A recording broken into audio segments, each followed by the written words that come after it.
Hello everyone, this is my presentation on the Calico Patch for our social media marketing class. For my table of contents, we have the introduction, the SWOT analysis, listening, recommendations, and the sample calendar. So the question is, how did the Calico Patch start? The company I chose for the ongoing marketing project is a small gift shop located in Farmington, Maine. The Calico Patch had its grand opening August 19th, 1982, after three local women had seen a need for a small gift shop in downtown Farmington. It was originally opened as a consignment shop where the women sold crafts they had made. Unfortunately, the opening of the Calico Patch was not something that was warmly welcomed by the community.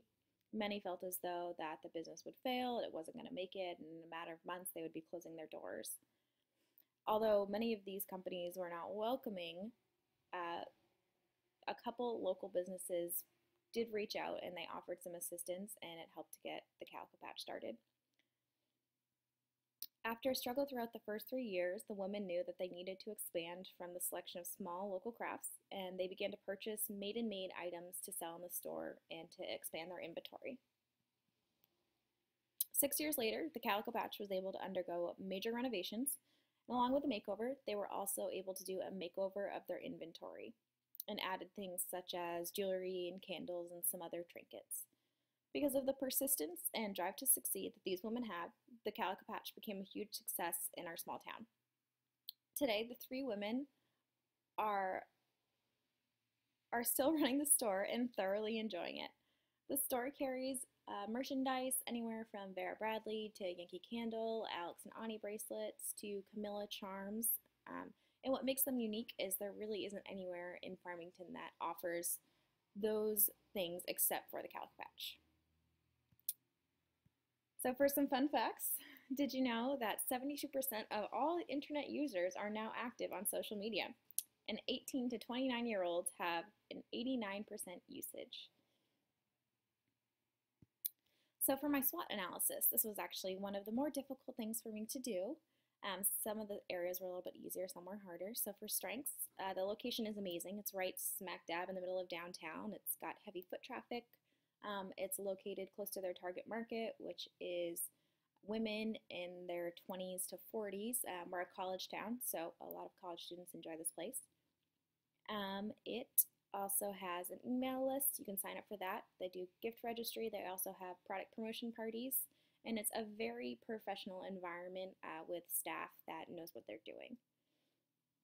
Some of their weaknesses are there really aren't many likes on their social media page. There isn't a lot of interaction with customers. There's some posts, but nothing really back and forth. They're missing out on a lot of social media platforms such as they don't have a Twitter, there's no LinkedIn, there's no blog, no Instagram, no Pinterest.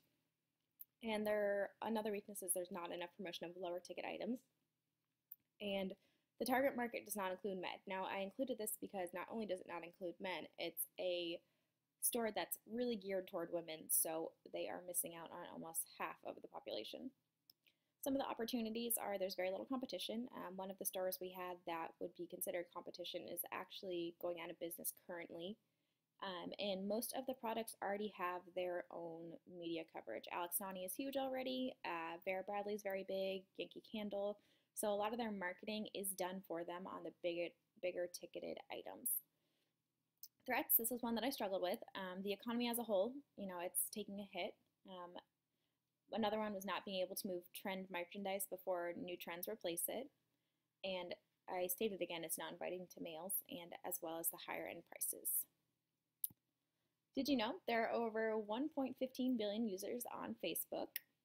23% of Facebook users log in at least 5 times per day. In doing some research, I found out that 7 p.m. is actually the most heavy traffic time on Facebook. 40% of Americans say Facebook is their #1 influencer of purchases, and 70% of marketers use Facebook to gain new customers. For my listening, I looked into some other businesses and small gift shop businesses to see what was being said in the industry. Some of the main things I realized were it's really important to be able to have a mobile app for your business. a huge majority, it's actually estimated that close to 25% of people use their phones in order to access the internet. So if you are missing out on a mobile app, you're missing out on that 25% of people. Another thing to also do is people are looking for ways to get customers to write reviews online. So if the Calico Patch were to do something that, say, they put in a card in every bag that said, review us on Yelp for a chance to win a prize or some kind of discount, I think that would be a great idea. Also, did you know there are now over 550 million registered users on Twitter? 34% of marketers use Twitter to successfully generate leads. Twitter is the fastest growing network with a 44% growth from 2012 to 2013, and there are 250 million monthly active users. Some recommendations for the store. Building an online presence is really crucial to their success. What I've noticed is that they have a good amount of likes. It's around, I think, a little over 1,200 on their Facebook page, but the average amount of people liking a post is usually around 20. I recently talked to the managers there, and they said they purchased an application on Facebook where they can bump their posts onto people's Facebook feeds, and on those posts they would bump, they could receive up to, I think they said like anywhere from 700 to 800 likes. So that means there are potential people out there, potential customers that are seeing what's going on, and we just need a way to reach them. This being said, I feel as though the Calico Patch does post good information. There's a couple things they could do. One change they could make is editing photos. I know it sounds small, but it actually can draw a lot of attention. Right now their pictures are pictures that are snapped in the store and just put online. There's no editing done, no processing done. And I feel as though if they were to do something along those lines, it would maybe spark some interest in looking into their posts a little more often. Secondly is a little humor goes a long way. So if they were to do some posts that kind of got people laughing or got people smiling, or just, something that would make it stick in that person's mind a little bit better, I think that would be a great idea. Another did you know, Pinterest has 20 million active monthly users, and Instagram has 150 million active monthly users. For my sample calendar, pretty straightforward. I would do Saturday, Twitter. Twitter, to really make an impact, it needs to be up to like 7 tweets a day, a couple of Facebook posts a day, including pictures. Sunday, I dedicated to Family Day, no posts. Monday is the first Monday of every month. I would do blog, Twitter, Facebook. I would also send out a MailChimp just to kind of let them know what's going on for the month, let them know what happened this coming month, and then the rest of the week is pretty straightforward: Twitter, Facebook, LinkedIn. Where to find us currently, there's a Facebook page for the Calico Patch, as well as the Calico Patch's homepage, as well as their address in downtown Farmington. Although this really doesn't seem like a lot, throughout this class I created a blog for them that I really would like to encourage you guys to check out. I will put the link in my post.